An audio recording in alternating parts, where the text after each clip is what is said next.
bonsoir et merci de suivre le 20h de la télévision du Burkina. La course au Grand Prix national des arts et des lettres a débuté dans la soirée d'hier. Les compétiteurs rivalisent de talent sur la scène de la Semaine nationale de la culture. Dans quelques instants, nous serons en direct de Bobo-Dioulasso. La ville de Sia, résolument tournée vers sa relance économique, des acteurs ont mené des échanges sur la question pendant 72 heures. Au sortir, un plan de relance économique se dessine. Les grandes lignes dans ce journal. Plus d'1 million de personnes, dont de nombreux jeunes, sont descendus dans les rues de plusieurs villes des États-Unis. La manifestation est historique contre les armes à feu. Elle a été initiée après la tuerie dans un lycée de Floride qui a fait 17 morts. Voilà qui fait la une de ce dimanche. Bienvenue à tous. Prenons tout de suite la direction de Bobo-Dioulasso pour la page spéciale SNC.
À la troupe Yampala de Copé qui nous ouvre donc cette page spéciale consacrée à la 19e édition de la Semaine nationale de la culture. Mesdames, Messieurs, bonsoir et merci de nous suivre en direct de la Maison de la Culture, Anselme Titiama, salon de Bobo-Dioulasso. C'est ici même que l'heure de vérité a sonné depuis hier soir pour les différentes troupes en compétition à cette édition de la SNC. Jusqu'au 29 mars prochain, elles rivalisent pour le Grand Prix national des arts et des lettres. Hier soir, une dizaine de troupes, dont deux en course pour le jeu pénal, étaient sur la scène. On voit cela avec Billy Rubazongo et Aruna Mari.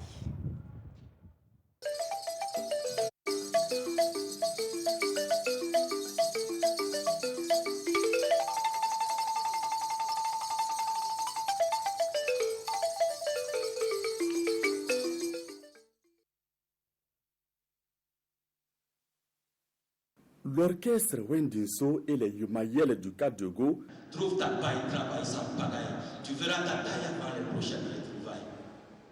Le slammer Anali Abdou Samadou sont les deux affiches de cette première nuit des compétitions dans la catégorie art du spectacle.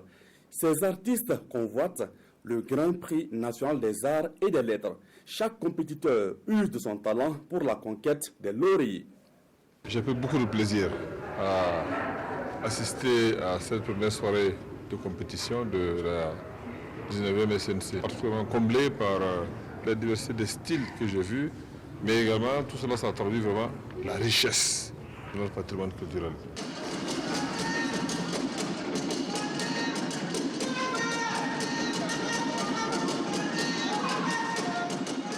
En plus du slam et de l'orchestre, le ballet et la création chorégraphique sont aussi retenus pour la compétition art du spectacle. Récolter des lauriers, c'est d'abord de l'inspiration et surtout beaucoup de transpiration. Ça conforte le gouvernement dans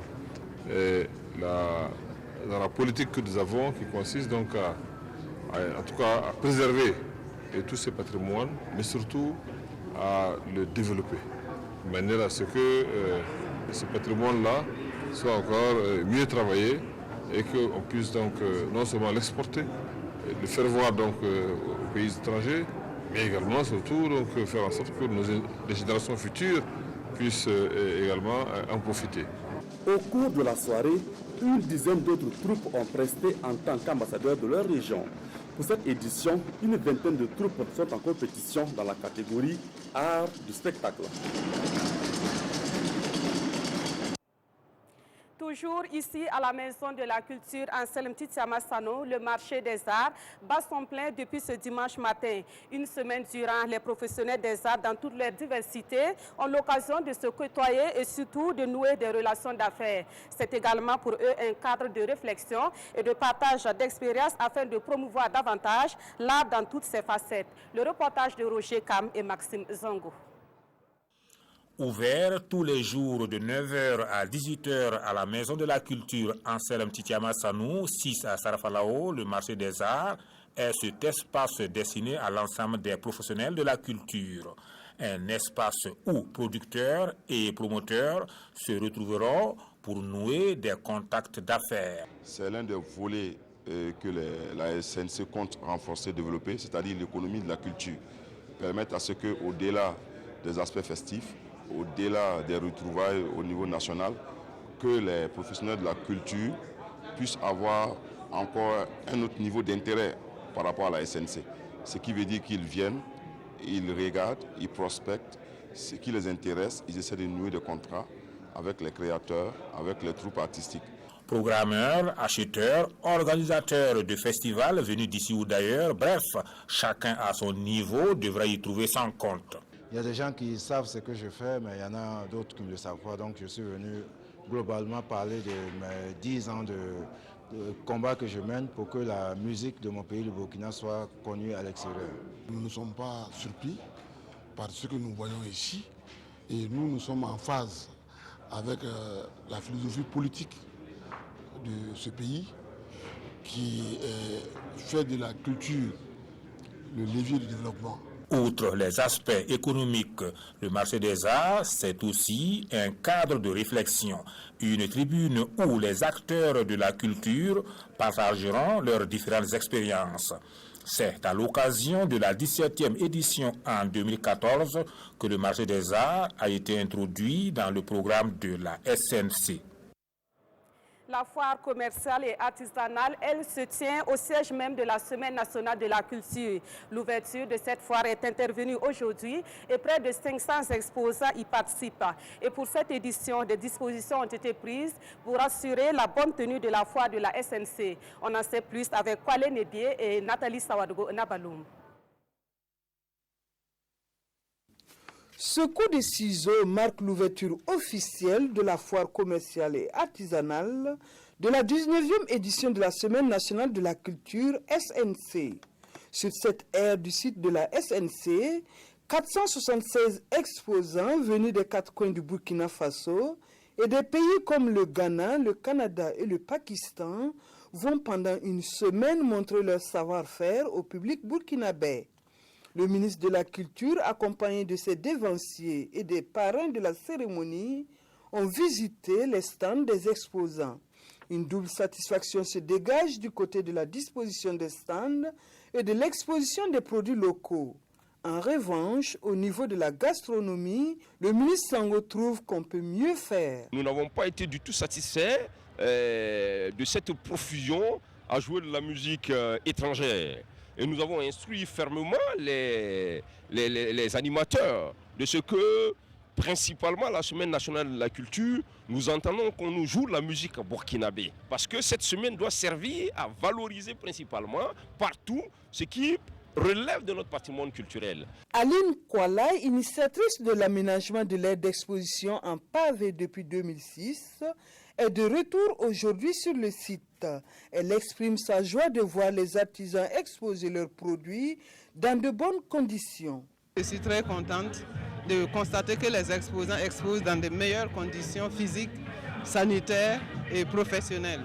Et j'ai remarqué aussi l'amélioration de la qualité des expositions. L'innovation majeure pour ces exposants de la 19e édition de la SNC est que tous sont assurés. Ils ont par ailleurs reçu une charte et un cahier de charges auxquels ils se sont engagés à respecter, nous confient les responsables de l'organisation. Nous recevons à présent le parrain de cette 19e édition de la SNC, M. Mahmoud Ouedraogo. Bonsoir. Bonsoir.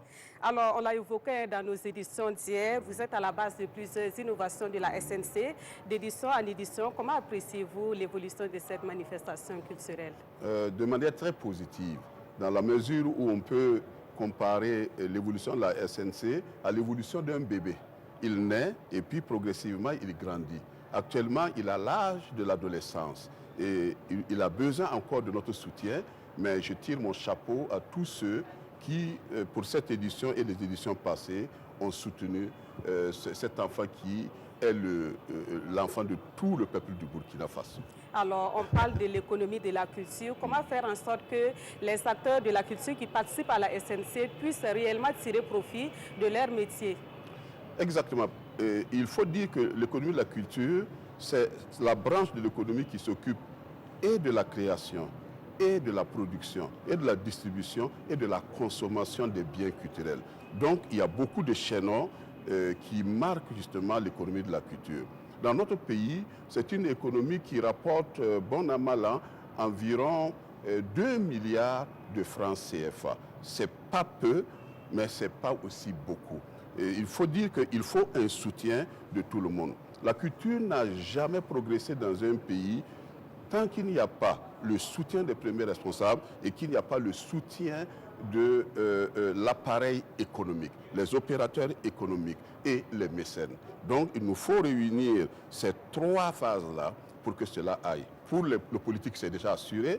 Pour les opérateurs économiques, ça commence à venir. Et pour les mécènes, eh bien, c'est un appel vibrant que je lance. Alors, le thème de cette édition est relatif à la sauvegarde des valeurs culturelles. Comment y parvenir au regard donc, des cultures d'ailleurs qui inondent notre société? Disons tout simplement que c'est l'affaire de tout le monde et de chacun.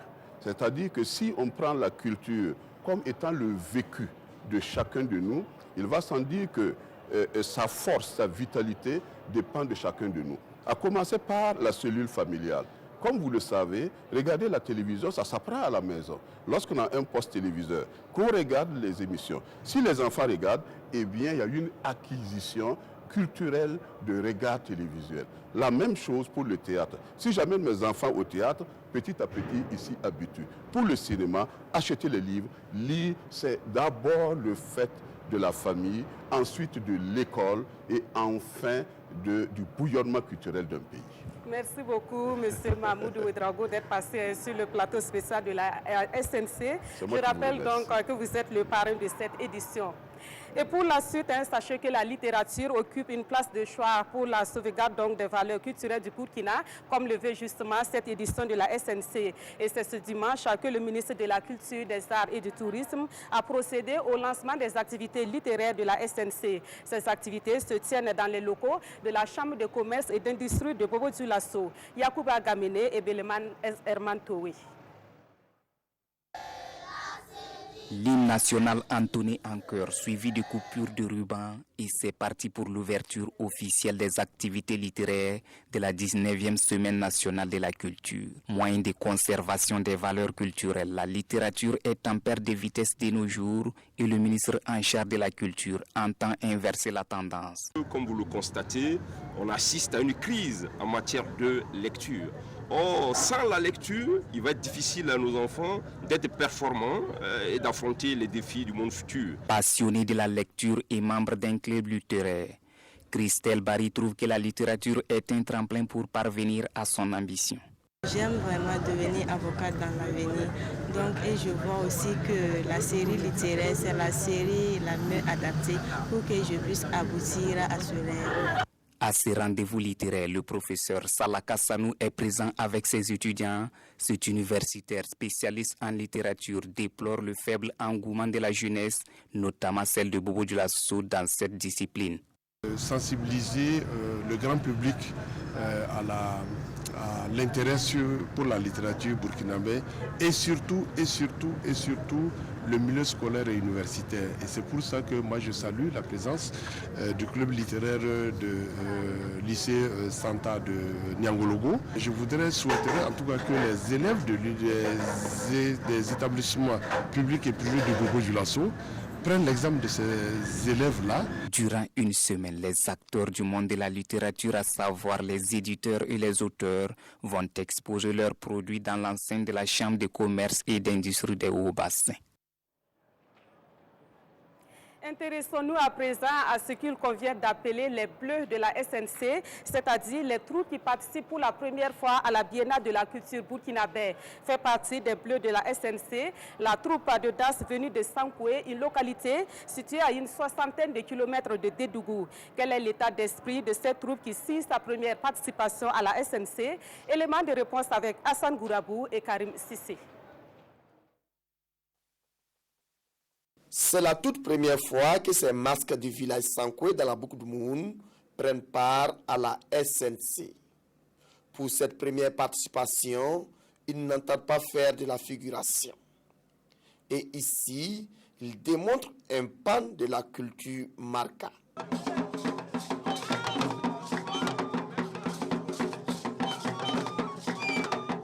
Un peuple sans culture est un peuple perdu. Donc, nous avons tout intérêt à persévérer, à continuer avec cette SNC-là pour permettre à nos enfants qui, tous les jours, naturellement à travers la SNC et à travers d'autres pratiques comme celle-là, apprendront à connaître notre culture. Donc, il faut perpétuer cette tradition. Les femmes sont aux côtés des masques. Elles esquissent quelques pas de la danse de la femme mariée. Une danse qui se fait chaque 3 ans.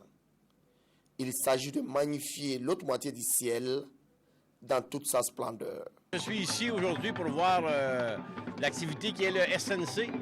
Très intéressant, j'ai vu voir les gens, les déguisements et tout ça, c'est très très bien, c'est très joli. J'ai eu l'occasion de voir les masques danser dans leur propre région, mais de façon délocalisée, pas du tout. Et là, je trouve que c'est une très bonne chose qu'à l'occasion d'ailleurs de la Semaine nationale de la culture, cette culture, j'allais dire, ce voyage jusqu'au niveau de la région des Hauts-Bassins et à travers justement les médias, faire connaître la culture marca, c'est magnifique. C'est l'un des objectifs de la Biennale culturelle. Offrir aux communautés et aux artistes un cadre adéquat de découverte et de valorisation des expressions culturelles.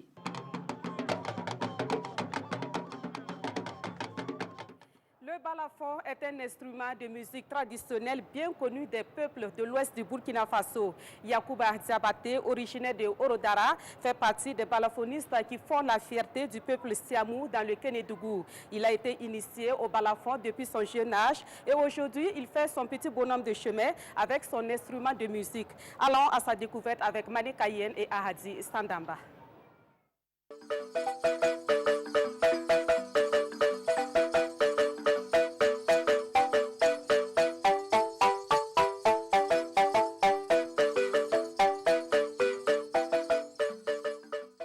À 22 ans, Yacouba Diabaté est un grand joueur de balafon. Compagnon de son défunt père, lui-même balafoniste, Yacouba a depuis l'âge de 7 ans assimilé les différentes techniques du jeu. Et aujourd'hui, le père absent, il poursuit les sillons qu'il a tracés pour lui. Je suis devenu balafoniste car c'était la volonté de mon père. C'est à cause de cela qu'il ne m'a pas mis à l'école. Pour lui, je devrais le remplacer un jour dans ce métier. Ainsi, je le suivais dans toutes les cérémonies pour apprendre à jouer au balafon. Et c'est à l'âge de 10 ans que j'ai commencé à bien maîtriser le balafon.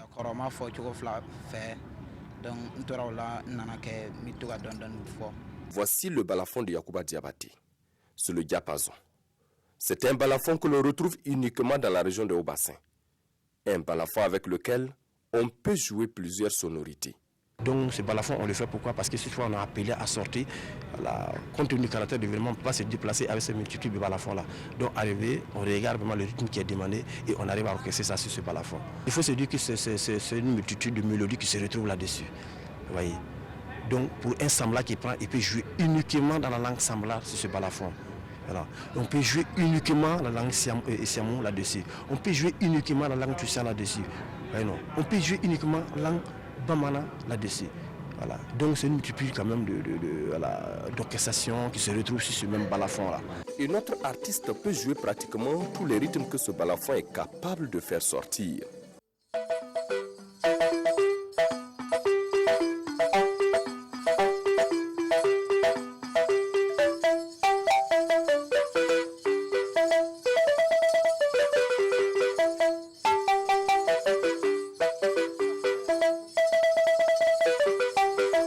Ceci est un rythme purement siamou, un peuple que l'on retrouve dans la province du Kénédougou, dont Yacouba est originaire.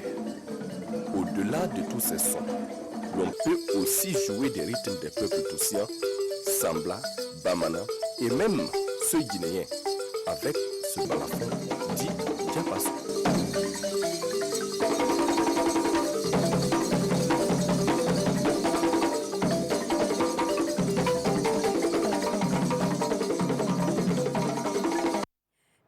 C'est tout pour les actualités de la SNC en ce deuxième jour de cet événement culturel ici à Bobo-Dioulasso. Et comme vous l'entendez, comme on a commencé, on termine ce duplex avec la troupe Yampala de Copper. À demain pour d'autres nouvelles de la SNC.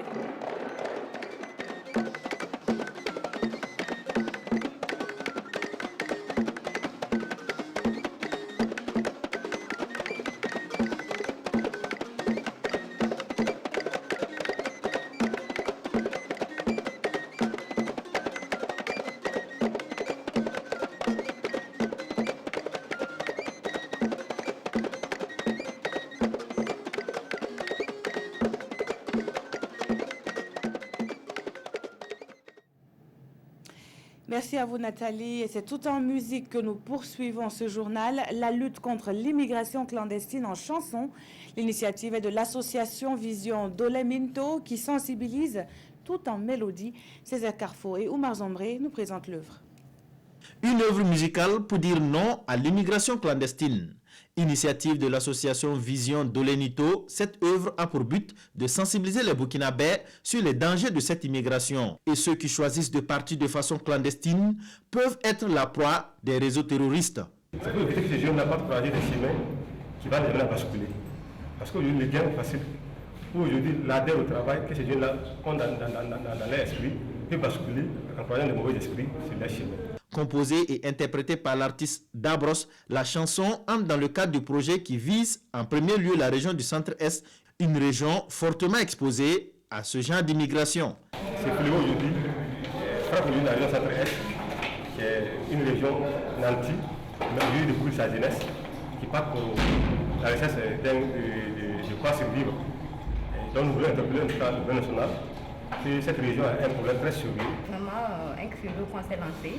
Et le projet, on va le porter à tous les médias, que ce soit les radios, la télé.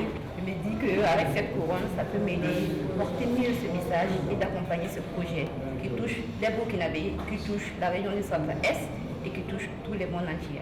Avec la réalisation de ce projet, l'association Vision Dolenito est à sa deuxième production. La première avait réuni 13 artistes chanteuses autour de la promotion de l'éducation de la jeune fille. Le palais du Moronaba Baogo ouvre ses portes aux journées du Rakiré. Mossé et Samo ont 48 heures pour s'entendre sur qui des deux est le chef de l'autre. En attendant, les richesses culturelles des deux ethnies sont exposées, le tout dans une ambiance bon enfant. Suivez plutôt ce reportage signé de Nong Bakuda et Bouma Ernest Nebier.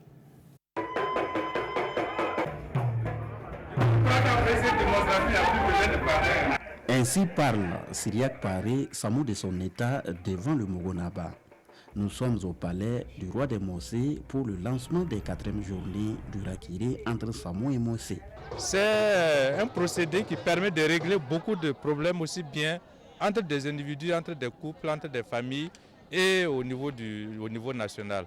Il n'y a qu'à voir la chorégraphie, le fourri de ce matin pour comprendre que si ce facteur-là n'existait pas, et il faudrait vraiment le créer. Les objectifs qu'on cherche, c'est d'unir les gens. Ça veut dire la parenté à plaisanterie, faire connaître ça par nos enfants, Parce que présentement, il y a beaucoup d'enfants qui ne connaissent plus ça. Portée par l'association Citoa Lawa, cette initiative doit inspirer l'État burkinabé à créer des journées nationales de la parenté à plaisanterie. Et déjà, le Burkina Faso a entrepris l'inventaire du patrimoine culturel immatériel et les Rakiré fait partie. Et les Rakiré, le Sinangoya et bien d'autres noms en fonction des langues.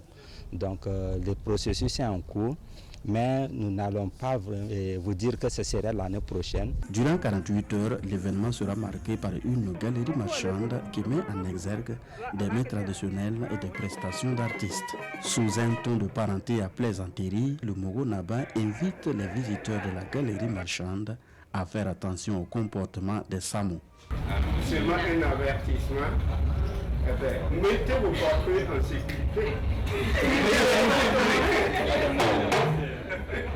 Preuve que la parenté à plaisanterie constitue un ciment pour la cohésion sociale au Burkina. Politique à présent avec la clôture du congrès ordinaire du Parti pour le développement et la paix, PNDP. Il s'est agi de faire un bilan des activités de cette formation politique. Plus de précisions avec Jean-Eudes Bayala et Bouma Ernest Nébier. Le Parti national pour le développement et la paix, PNDP, est au terme de son congrès à Ouagadougou. Venus des 45 provinces du Burkina, militants et sympathisants du PNDP ont échangé sur les voies et les moyens pour une meilleure dynamisation de leur parti. Un congrès qui a également permis aux participants de faire le point des résultats engrangés par le PNDP depuis sa création en 2012. Des résultats jugés satisfaisants par les premiers responsables du parti. Voilà, et nous pensons que de 2012 à aujourd'hui, nous avons quand même participé à l'évolution démocratique au Burkina Faso. Alors si vous ne regardez tout simplement sur ce que nous avons écrit sur notre manifeste, nous avons parlé effectivement d'éléments clés comme la mise en place d'une autorité de lutte contre la corruption depuis 2012. En 2015, avec l'insurrection, nous avons participé à la transition, à la gestion des affaires de l'État et du pays. Et vous avez vu qu'on a pu mettre en place une autorité de lutte contre la corruption qui est très efficace et qui donne vraiment des résultats très très importants en matière de gouvernance. Le PNDP, une formation politique de l'opposition à sa création, est devenu depuis 2015 un parti de la mouvance présidentielle. Il œuvre pour la paix et la mise en œuvre réussie du PNDS selon ses premiers responsables. Le mouvement Brassard Noir lui donne sa lecture des faits de l'actualité. 3 sujets étaient à l'ordre du jour de la conférence de presse animée à Ouagadougou. Les attaques terroristes du 2 mars dernier, le procès du putsch et la sortie médiatique du CDP, compte rendu avec Ali Doubadini et Oumar Zombré. La double attaque terroriste contre l'état-major général des armées et l'ambassade de France du vendredi 2 mars dernier, le procès du coup d'État manqué de septembre 2015 et la sortie médiatique du président du Congrès pour la démocratie et le progrès, CDP, voici entre autres les sujets d'actualité au menu de cette conférence de presse animée par le Brassard Noir, une organisation de la société civile. Il appelle le gouvernement à prendre des mesures diligentes pour plus de sécurité. Notre mouvement invite le gouvernement à doter les forces de défense et de sécurité d'équipements militaires de pointe pour barrer la route à ces individus et forces occultes qui en veulent au Burkina Faso. Nous rendons hommage à ceux qui sont tombés sous les balles assassines et terroristes, tout en nous inclinant sur leur mémoire. Face à cette insécurité, le mouvement appelle les Burkinabés à la cohésion et les invite à participer à la lutte contre le terrorisme. Quant au procès du putsch manqué, le Brassard Noir dit attendre avec impatience la manifestation de la vérité. Ce procès est le nôtre et il va permettre aux Burkinabés de savoir ce qui s'est réellement passé. De ce fait, c'est un procès duquel l'on doit bannir la distraction. Notre mouvement exige que le droit soit dit dans toute sa rigueur et que les coupables soient condamnés à la hauteur de leur forfait. Le Brassard Noir s'indigne de la dernière sortie médiatique du président du CDP, Edi Komboego. Il accuse d'avoir tenu des propos qui mettent à mal la cohésion sociale. Récemment, Edi Komboego, président du CDP, a déclaré ceci, je cite, « Le remède de l'insécurité, c'est de voter pour nous en 2020. » Fin de citation. Par ces propos qui le trahissent, Edi Komboego confirme par là que son parti est encore et toujours prêt à traiter avec les terroristes qui tuent de manière impitoyable ses frères et sœurs burkinabés. Les membres du mouvement Brassard Noir se sont aussi prononcés sur le dossier judiciaire de Norbert Zongo. Il demande aux Burkinabés vivant en France de se mobiliser afin que François Compaoré soit extradé au Burkina Faso. On en vient à ces échanges menés dans la ville de Sia. Des acteurs économiques se sont retrouvés pour parler du rayonnement économique de Bobo Dioulasso. La capitale économique compte occuper la place qui lui revient et surtout participer au développement national. Les échanges ont été initiés par un groupe média. Martin Zerbo et Kado Romaine qui nous en disent plus. Bobo Dioulasso, capitale économique du Burkina, peine à faire rayonner son économie. C'est un constat qui a conduit la radio Ouaga FM à initier des journées intégrées de communication avec au cœur des échanges la thématique de la relance économique de Sia. En tant que média et bénéficiant, n'est-ce pas, d'une proximité des populations, nous avons pensé aussi que nous avons un rôle catalyseur à jouer. Donc voilà, en fait, ce panel qui se tient ce matin n'a pas la prétention d'identifier tous les problèmes ni de trouver toutes les solutions, mais au moins aura l'avantage de jeter les jalons pour vraiment une vraie relance économique de la ville de Bobo. État des lieux de l'économie dans la région des Hauts-Bassins, rôle des médias et perspectives pour le rayonnement économique de la région sont entre autres sujets abordés. En tout cas, je pense que si la journée n'avait pas été initiée, il fallait tout simplement l'initier. Comme vous le savez très bien, en tant qu'opérateur économique de Bobo, on le dit et on le crie haut et fort, Bobo a du potentiel. Bobo a beaucoup de potentialité, voilà, agricole, industriel, même les infrastructures, on a l'aéroport, on a le port sec, on a tout qui peut faire une bonne sauce. Des potentialités qu'il faut valoriser et pour les panélistes, une forte volonté politique est l'une des solutions attendues. Restons encore dans les Hauts-Bassins où se mène un plaidoyer pour une éducation inclusive. Un fait justifie cette démarche de l'organisation du pont. 72% des enfants vivant avec un handicap n'ont pas accès à l'école. Une campagne a de ce fait été lancée pour que ce droit à l'éducation soit une réalité. Manekayen et Moumouni Barou nous en parlent. Ce bruit, un message fort pour revendiquer l'effectivité de l'éducation inclusive. Dans les Hauts-Bassins, 72% des enfants handicapés ne vont pas à l'école. Et pour l'organisation du pont pour le développement social, c'est une situation qu'il faut absolument corriger pour réduire l'écart de scolarisation entre les enfants dits normaux et enfants handicapés. Pour nous, tous les hommes naissent égaux en droit. Et nous pensons que sur cette terre, personne ne doit être exclu du bonheur que partagent les autres. Et l'éducation, comme vous le savez, c'est une base du développement de nos sociétés. Donc c'est très important que dans une nation, tous les enfants aient droit à l'école. Pour les premières autorités de la région des Hauts-Bassins, cette question du handicap dans les écoles est prise à bras-le-corps afin de garantir une éducation inclusive. Cette année, nous avons ouvert une école inclusive à Kolsama et une autre dans le bloc Coco. Et nous sommes prêts à ouvrir d'autres écoles pour peu que le besoin se fasse sentir. Et nous allons poursuivre cette communication auprès des chefs d'établissement, du public et du privé pour que toutes ces dispositions qui sont prises et initiées en faveur des enfants en situation de handicap soient effectivement une réalité pour l'éducation dans notre région.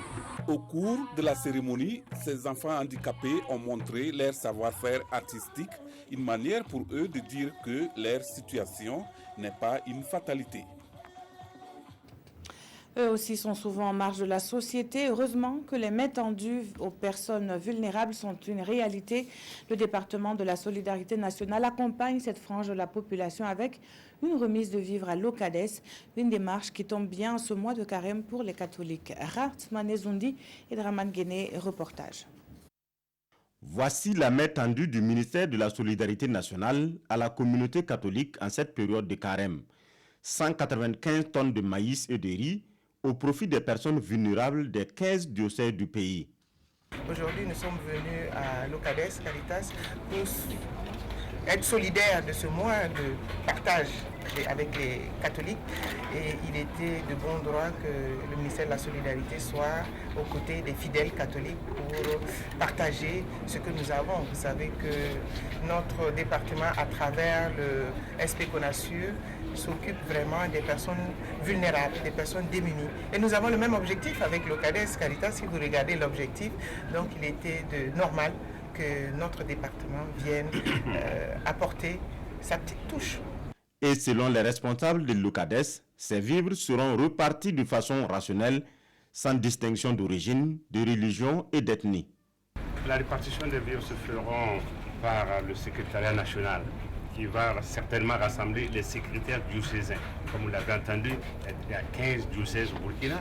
Ils vont se rassembler, ils vont répartir, chacun portera sa part pour aller s'occuper des pauvres qui sont dans son diocèse.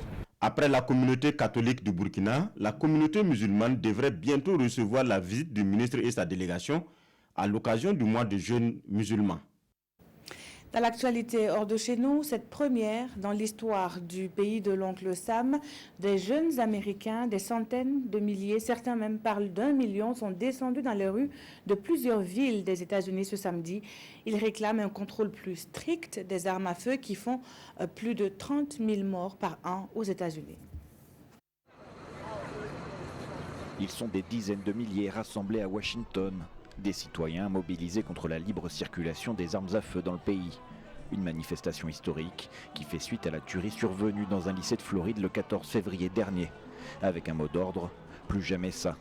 Parmi eux, de nombreux adolescents, ceux qui font partie de ce que l'on a appelé la génération mass shooting ou Columbine, du nom d'une école où un élève avait tué 12 de ses camarades.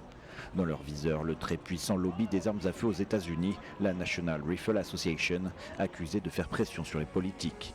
800 manifestations se déroulent à travers tout le pays, du jamais vu. Les armes font plus de 30 000 morts par an aux États-Unis. Voilà qui met fin à ce journal. Merci de l'avoir suivi. Merci de l'avoir suivi donc, et bonne suite de programme sur la télévision du Burkina.